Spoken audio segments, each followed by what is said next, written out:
आज मैं एक फ्रांसीसी हॉरर थ्रिलर फिल्म इवोल्यूशन की वजाहत करने जा रहा हूं। खबरदार रहें और ख्याल रखें। निकोलस एक बीमार लड़का है जो समंदर के किनारे अपनी मां के साथ रहता है। एक दिन जब वो समंदर में तैराकी कर रहा होता है तो निकोलस को एक मुर्दा लड़का नजर आता है जिसके पेट पर एक सुर्ख स्टार फिश होती है। निकोलस फौरन अपने कस्बे के साहिली इलाके की सिया चट्टानों पर से गुजरता है ताकि अपनी मां को इस दरियाफ्त के बारे में बता सके। मां फौरन गौताखोरी के लिए जाती है और स्टारफिश वापस ले आती है, लेकिन वो निकोलस से कहती है कि वहां कोई मुर्दा जिस्म नहीं था। घर पर निकोलस को रात के खाने में चुपचापे खाने दिए जाते हैं और उसकी मां इसे दवा का एक खुराक देती है। निकोलस अपनी मां से पूछता है कि उसे कौन सी बीमारी लाहिक है। इसकी मां वजाहत करती है कि इस जजीरे पर मौजूद तमाम लड़कों को इलाज की जरूरत है, क्योंकि जैसे जैसे वो बड़े होते हैं उनके जिस्म बदलते और कमजोर होते जाते। बाद में रात को जजीरे की तमाम माएं कहीं जमा होती है। वो साहिल की तरफ जा रही होती है। फिर निकोलस की मां वही मुर्दा जिस्म वापस लाती है जिसे निकोलस ने पहले देखा था, और दूसरी माएं इसके गिर्द जमा हो जाती हैं। अगले दिन निकोलस अपनी स्टारफिश के साथ खेलता है। जब एक और लड़का इसे खौफजदा होने पर मजाक का निशाना बनाता है तो निकोलस को गुस्सा आ जाता है और वो इस लड़के पर हमला कर देता है। बाद में वो स्टारफिश के एक बाजू को काट देता है। निकोलस के गुस्से के बाद इसकी मां इसे बाकायदा मुआयने के लिए अस्पताल ले जाती है। अस्पताल में एक डॉक्टर निकोलस के पेट में जर्द रंग का माए इंजेक्शन के जरिए दाखिल करता है। इसके बाद उसे एक रात अस्पताल में रहने का कहा जाता है। बाद में निकोलस खुद को एक वार्ड में पाता है जहां दूसरे लड़के भी मौजूद होते हैं जिन पर इसी तरह का ऑपरेशन किया गया होता है। वो सब इस बात पर सवाल उठाते हैं कि उन्हें आखिर कौन सी बीमारी लाहिक है। रात के वक्त नर्सें सीज़ेरियन सेक्शन के वीडियोज देख रही होती हैं। अगले दिन निकोलस को अस्पताल से छुट्टी दे दी जाती है।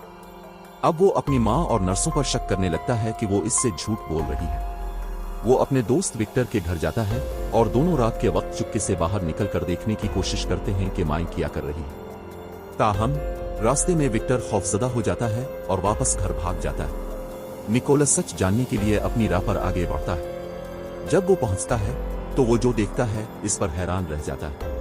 वो देखता है कि औरतें मुकम्मल तौर पर बरहना लेटी हुई हैं, कीचड़ में तड़प रही हैं और एक दूसरे को कोई चीज मुंतकिल कर रही है। वो फौरन वापस अपने घर की तरफ भागता है। चंद घंटे बाद वो घर में अपनी मां को नहाते हुए देखने की कोशिश करता है जब वो अपने जिस्म से कीचड़ धो रही होती है। वो देखता है कि उसकी मां की पीठ पर कुछ चिपकने वाले निशान स्क्रस मौजूद है। अस्पताल में निकोलस का अल्ट्रासाउंड किया जाता है। इसकी मां खुश दिखाई देती है जब वो जनीन बच्चे की धड़कन सुनती है। निकोलस को एक कमरे में ले जाया जाता है ताकि वो आखिरी सर्जरी के लिए मजीद एक रात अस्पताल में गुजारे। इस कमरे में वो दूसरे बच्चों से मिलता है जिनमें इसका बेहतरीन दोस्त विक्टर भी शामिल होता है। रात के वक्त विक्टर का ऑपरेशन किया जाता है। ऑपरेशन के बाद इसके पेट से एक अजीब मखलूक निकाली जाती है और एक जार में रख दी जाती है। विक्टर ऑपरेशन के दौरान ही मर जाता है। सुबह निकोलस नर्स से विक्टर के बारे में पूछता है। नर्स झूठ बोलती है और इसे बताती है कि विक्टर सेहतयाब हो रहा है। नर्स एक सीप का खौल वार्ड में लाती है और कहती है कि यह विक्टर ने उन्हें भेजा है। निकोलस की मां इससे मिलने आती है और उसके लिए खाना लाती है। ताहम निकोलस खाने से इनकार कर देता है। जब उसकी मां नाराज होकर उसकी स्केच बुक देखने लगती है तो वो इस पर इल्जाम लगाता है कि वो इसकी असल मां नहीं है। इसके बाद वो उसे बेहोश कर देते हैं और उसकी ड्राइंग बुक ले जाते हैं। अस्पताल में निकोलस एक नर्स स्टीला के साथ दोस्ती कर लेता है जो निकोलस को पसंद करती दिखाई देती है। स्टीला चुपके से निकोलस को रंगीन पेंसिलें देती है और उसके साथ ड्राइंग करती है। निकोलस की तस्वीरों में एक मुर्दा लड़का, एक स्टारफिश, एक साइकिल, एक कार, एक इमारत और एक जरूफ शामिल होते हैं। स्टीला फिर निकोलस को एक राज बताती है। वो निकोलस को एक फाइल दिखाती है जिसमें उन औरतों की तस्वीर होती हैं जिनकी पीठ पर चिपकने वाले निशान स्क्रस होते हैं, और इनमें एक कम उम्र लड़की की तस्वीर भी शामिल होती है। रात के वक्त वो निकोलस को समंदर में ले जाती है, अपनी पीठ पर मौजूद स्क्रस दिखाती है और निकोलस को उन्हें छूने की इजाजत देती है। इसके बाद वो निकोलस को पानी में ले जाती है। ताहम ज्यादा देर पानी में रहने के बाइस निकोलस बेहोश हो जाता है। स्टीला फौरन उसे CPR देकर होश में लाती है। निकोलस वापस अस्पताल आ जाता है। रात के वक्त वो चुपके से एक और कमरे में जाता है जहां इसे एक लड़का मिलता है। जब निकोलस इसके करीब जाता है तो वो निकोलस का हाथ अपने पेट पर रखता है और निकोलस को उसके जिस्म में कुछ हरकत महसूस होती है। निकोलस खौफजदा होकर भाग जाता है और एक और कमरे में दाखिल होता है। इस कमरे में वो देखता है कि एक लड़का पानी के एक टैंक में तैर रहा है। जल्द ही एक नर्स उसे पकड़ लेती है।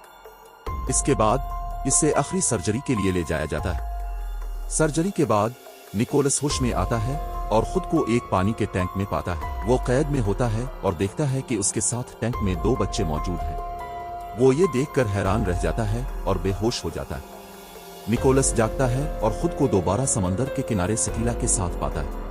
वो दोबारा पानी में दाखिल होते हैं, लेकिन इस बार वो अपना मुंह उसके मुंह से लगाकर तैरती है और इसे पानी के अंदर सांस लेने के लिए हुआ देती है। वो उसे सतह पर धकेलती है और दोनों एक छोटी कुश्ती में पहुंच जाते हैं जो जजीरे से दूर जा रही होती है। इसे ताज़ा पानी पीने के लिए देने के बाद सकीला दोबारा समंदर में चली जाती है, शायद जजीरे पर वापस जाने के लिए। निकोलस कुश्ती में रहता है और रात होने तक एक बड़े शहर की बंदरगाह के करीब पहुंच जाता है और ये फिल्म का इख्तिताम होता है। अब वजाहत की तरफ आते हैं। ये कहानी एक समुद्री इलाके में हो रही है जहां हम एक गिरोह को अपनी जिंदगी गुजारते देखते हैं। इस जगह पर जैसा कि आप देख सकते हैं, सिर्फ नौजवान लड़के और बालिग ख्वातीन मौजूद हैं। यहाँ कोई छोटी लड़कियां या बालिग मर्द नहीं है। जैसा कि फिल्म में बाद में दिखाया जाता है, बालिग ख्वातीन की पुश्त पर चूसने वाले मौजूद होते हैं जो इस बात की निशानदेही करते हैं कि वो पानी में रहने वाली गैर इंसानी मखलूक है जो पानी के अंदर भी सांस ले सकती है। ये मखलूकात समुद्री सितारे की इर्तकाई शक्ल है। इस नस्ल के बालिग अफराद सिर्फ गैर जिनसी तौलीद के जरिए ही अफजाइश कर सकते हैं, क्योंकि यहाँ कोई बालिग मर्द मौजूद नहीं है। ऐसा लगता है कि उनके बच्चों की पैदाइश का वाहिद तरीका जाइगोट को बैरूनी तौर पर तख्लीक करके इसे नौजवान लड़कों के जिस्म में दाखिल करना। ऐसा लगता है कि उन लड़कों के जिस्म एक खास वक्त तक उन जनीनों की मेजबानी कर सकते हैं। इसके बाद जनीनों को सर्जरी के जरिए निकालकर बैरूनी तौर पर बढ़ाया जाता है। कभी कभी अगर लड़के का जिस्म जिंदा रहने के काबिल हो तो उन्हें एक टैंक में रखा जाता है जहां जनीन पानी में बैरूनी तौर पर बढ़ते हैं, जबकि अभी भी इस लड़के से जुड़े होते हैं। जैसा कि हम फिल्म में देख सकते हैं, निकोलस को रोजाना दवा दी जा रही है। ये इसके जिस्म को जनीन की मेजबानी के लिए तैयार करने के लिए है। जब वक्त आता है तो उसे अस्पताल में दाखिल किया जाता है और उसके जिस्म में जाइगोट दाखिल किया जाता है। जजीरे पर मौजूद दूसरे लड़कों के साथ भी यही अमल दोहराया जाता है।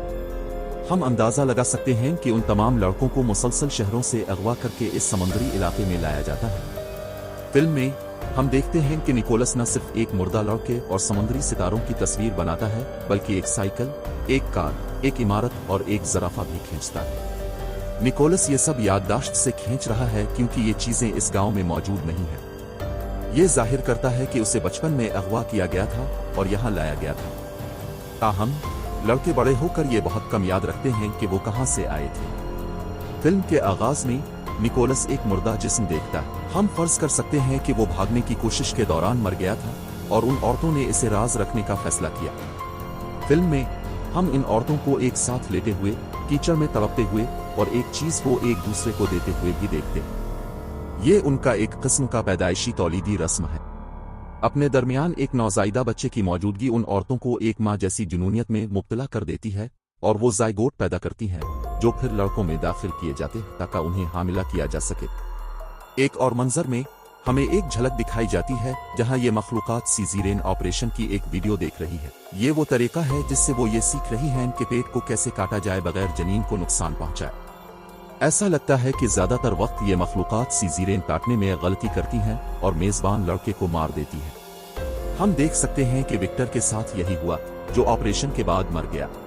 ताहम कभी कभार वो दुरुस्त तरीके से काटने में कामयाब हो जाती है और मेजबान को इंक्यूबेशन टैंक में मुंतकिल कर देती है। ये निकोलस के साथ होता है, जो ऑपरेशन के बाद जिंदा रहता है। टैंक के अंदर जनीन बहुत तेजी से बढ़ते हैं और मेजबान जिंदा रहता है, शायद इसमें बाद में एक और जाइगोट दाखिल करने के लिए। फिल्म के आखिर में स्टीला, जो वाकई निकोलस से मोहब्बत करती है, इसे इसके अजाब से बचाने का फैसला करती है। वो फिर निकोलस को चुपके से बाहर निकालती है और इसे एक कश्ती में ले जाती है। ऐसा लगता है कि यह वही रास्ता है जिससे ये मखलूकात सफर करती हैं और बच्चों को अगवा करने के लिए इंसानी शहरों में दाखिल होती है। रात होने के बाद निकोलस देखता है कि वो इंसानी शहर के साहिल के करीब पहुंच रहा है। हम फर्ज कर सकते हैं कि उसे बचा लिया जाएगा और अपने असल वालिदैन से दोबारा मिल जाएगा। और ये थी फिल्म की वजाहत। मजीद वीडियोस के लिए सब्सक्राइब करें, नोटिफिकेशन ऑन करें और चैनल की मदद के लिए लाइक जरूर करें। देखने का शुक्रिया।